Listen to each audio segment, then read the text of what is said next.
यह है दोस्तों महाकुंभ में लेजर शो, जहां लेजर लाइट्स के माध्यम से आपको प्रयागराज और कुंभ की कहानी बताई जाती है। यहाँ पर 2D 3D लाइट्स और बहुत कुछ है, साधु बाबाज के साथ साथ सभी ज्योतिर्लिंग। आइए जानते हैं महाकुंभ का पूरा टूर। तो हमारी जर्नी स्टार्ट होती है अंबाला कैंट से। शाम की ट्रेन से रात को हम दिल्ली पहुंचकर जोमेटो से मंगवाते हैं बढ़िया बिरयानी और पिज्जा। फिर वहां मिलता है एक प्यारा सा दोस्त। खा पी के जब मैं सो के उठता हूं तो हम पहुंचे होते हैं कानपुर। यह है कानपुर गैंगीज जो काफी बड़ी थी। इसके बाद ट्रेन में आते हैं ये टीटी भाई साहब, इतने सॉफ्ट तरीके से बात कर रहे थे। दो टिकट है, एक टिकट बनवा लीजिए ना, एक बनवाइए। अरे भाई कानपुर से आइए, चंडीगढ़ से आइए, दिल्ली से आइए, गाड़ी आपके लिए चलिए। क्यों भाई? भाई आप ही लोग के लिए चलिए, इतना ही दीजिए। हमको बनवाया जैसे आपसे, आपको वैसे ही है ना, जैसे हम गाड़ी चल रही थी। गाड़ी कहीं खड़ी नहीं भाई, खड़ी हो रही तो काहे नहीं गए? कानपुर से हम चालू चल रही, काहे नहीं गए चालू? उसके बाद गए नहीं, कहीं गाड़ी नहीं खड़ी हुई, डिब्बा बदलना चाहिए ना, नहीं बदलना चाहिए। लाइफ में कभी ऐसा टीटी नहीं देखा। ट्रेन हो गई हमारी 5 घंटे लेट। फिर फाइनली हम शाम को पहुंचे प्रयागराज। ऑल्दो ये ट्रेन डायरेक्ट संगम पर जानी थी, बट ना जाने क्यों आधे घंटे से यहीं रुक गई। फिर हमने सोचा अब आगे चलते हैं ऑटो से। ऑलमोस्ट रात हो ही गई थी, तो आज का दिन पूरा ही वेस्ट ना हो जाए, इसलिए हम पहुंच गए इस जगह। हालांकि 4 किलोमीटर पैदल चलना पड़ा, बट वर्थ इट था। टाइम से पहुंच गए और पूरा शो एंजॉय किया। धर्म और संस्कृति का अनूठा इतिहास संजोए हुए तीर्थराज प्रयागराज में वीणानादम, शिव और शक्ति के विभिन्न स्वरूप आज भी विद्यमान है, जो इस पावन क्षेत्र को अद्वितीय बनाते हैं। प्रयागराज की इतनी विशाल पृष्ठभूमि समझने के बाद लगता है कि ये कहना कभी गलत नहीं होगा कि प्रयागराज सिर्फ एक शहर नहीं। फिर वापस आते हुए महाकुंभ के सेक्टर 1 में दिखा ये मेला, जहां हमने खाए कॉर्न और आशु ने खाया फायर पान। इसके बाद नेक्स्ट डे हम निकल पड़े संगम की ओर, जहां हमने स्नान करना था। भाई भीड़ तो काफी है, आई डोंट नो कितने, बट ऐसे बहुत से गेट हैं इस पूरे कुंभ सेक्टर में, जहां अलग अलग कलाकृतियां बनी हुई हैं। ऐसे ही गेट को पार करके फाइनली हम पहुंचे संगम द्वार। फिर हमने ली एक बोट और हम पहुंचे मेन संगम पर, जहां हमने किया स्नान। बोट का ये नज़ारा काफ़ी हसीन था, जैसे मानो बोट की प्रतियोगिता चल रही हो। यहाँ से घाटों की भीड़ भी हम बखूबी देख सकते हैं। यहाँ पर हेलीकॉप्टर राइड्स और पैराग्लाइडिंग भी मौजूद है।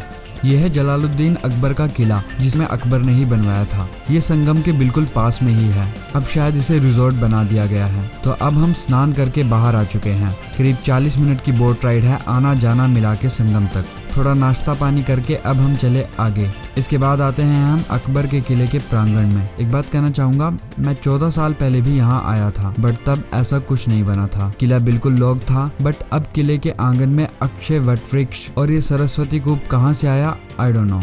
पता नहीं ये क्या है, आपको इसके बारे में पता है तो प्लीज कमेंट करके बताना। फिर यहाँ से बाहर निकल के हमने देखा पुलिस भी घोड़ों पे चल रही है। पूरा ही पौराणिक माहौल है। इसके बाद हम बाबाज का अखाड़ा ढूंढते हैं। हमें लगा आसपास ही होगा, बट कहीं नहीं मिला। थक कर फिर हम डिजिटल महाकुंभ एक्सपीरियंस सेंटर में आए, क्योंकि शो की टाइमिंग थी 3 बजे और 3 बज चुके थे। काफी मशक्कत के बाद ये टिकट हमें मिली। यहाँ पर कुछ ऐसे शोज हैं।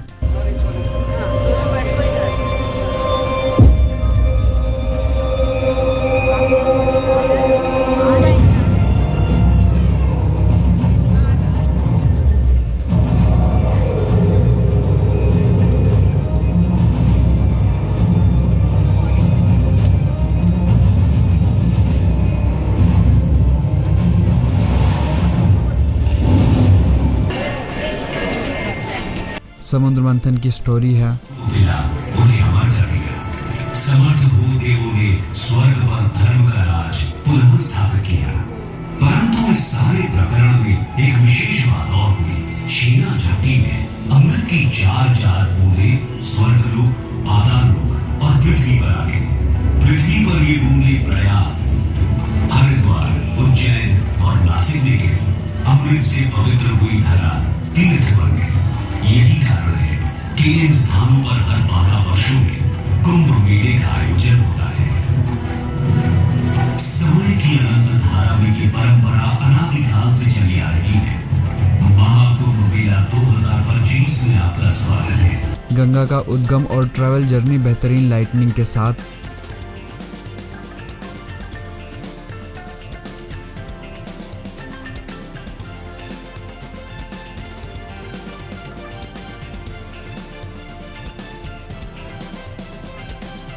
ये झरने जो कि सच में रियल लग रहे थे। बोट राइडिंग एक्सपीरियंस, अब साउंड सुनिए।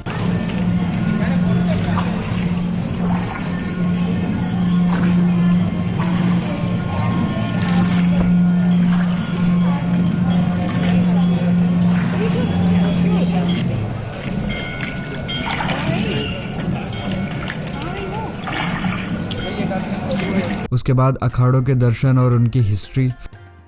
साक्षी बनी कुंभकर्ण के दिव्य संयोग का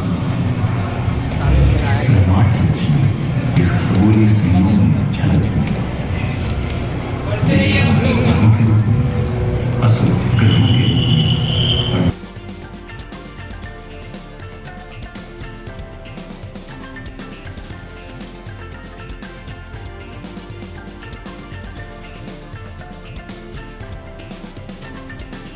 फिर ये भारतीय लीडर्स और ये नारद मुनि जिन्हें आप अपनी प्रॉब्लम बताओ तो ये सॉल्यूशन बताते हैं। उसके बाद ये सब देखते हुए हम बाहर आ गए। फिर बुक कर ली हमने बाइक राइड। जाते हुए हमने ये देखा कि उधर आग लगी है। पहले तो लगा ये पुल पे है, बट ये टेंट्स में थी। मैक्सिमम रास्ते बंद कर दिए गए थे और हम भीड़ में ऑलमोस्ट फंस गए थे, बट हमारे राइडर भैया ने भीड़ से बाइक निकाल ही ली। इमरजेंसी रास्तों से गाड़ियां, फायर ब्रिगेड और एम्बुलेंस वगैरह जा रहे थे, इसलिए रास्तों को खाली करा दिया गया था। खैर, यहाँ से निकलकर हम पहुंचे स्वास्तिक द्वार, जहाँ से मेनली साधुओं का अखाड़ा शुरू होता है। इसी के पास आग लगी थी। ये है साधुज और वो लगी है आग।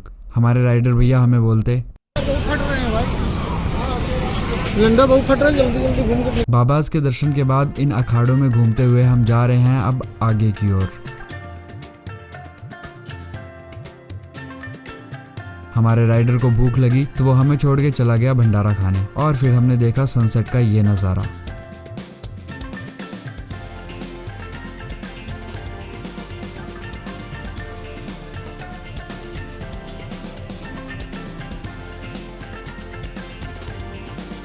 ऐसे टेम्परेरी से बहुत से पुल बनाए गए हैं इस पूरे महाकुंभ सेक्टर में कनेक्टिविटी के लिए। ये है टेंट सिटीज। इन छोटे छोटे टेंट हाउस के प्राइसेस इन दिनों आसमान छू रहे हैं। नेक्स्ट हम आ गए यहाँ, गेस दिस प्लेस। ये है शिवालय टेम्पल, जिसे गवर्नमेंट ने बनाया है। ऊपर से इसकी शेप इंडिया के मैप जैसी है। एंट्री पे हमें देखने को मिलता है समुद्र मंथन। आपको पता है वीकडेज पे यहाँ की टिकट 50 होती है, बट वीकेंड्स यानी सैटरडे संडे को 100, और आज है संडे। हमने ले ली है 2 टिकट्स और प्रस्थान कर चुके हैं आगे की ओर।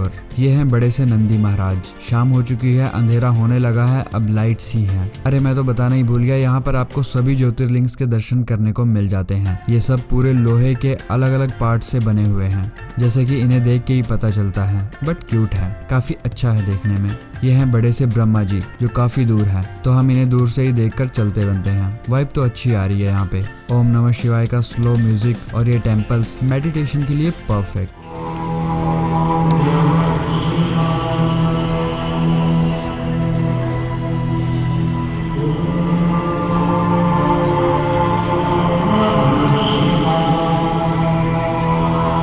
एक चीज जो मेरे को अजीब लगी यहाँ वो ये है, एक बार आप स्क्रीन को पॉज करके ये पढ़िए और फिर ये देखिए। हालांकि आई डोंट नो क्यों, बट जब ये चीज साइंटिफिकली प्रूव्ड है कि धरती गोल है और हमारे ग्रंथ वेद भी ये कहते हैं भूगोल, तो इस काल्पनिक चीज को यहाँ इतना बढ़ा चढ़ा के क्यों दिखाया है? बल्कि ये तो छुपाने वाली चीज है, बिल्कुल ही illogical. I mean how it can be possible कि अर्थ फ्लैट है एंड एक टर्टल है, उसके ऊपर एलिफेंट है एंड उसके ऊपर फ्लैट अर्थ है, मतलब कुछ भी।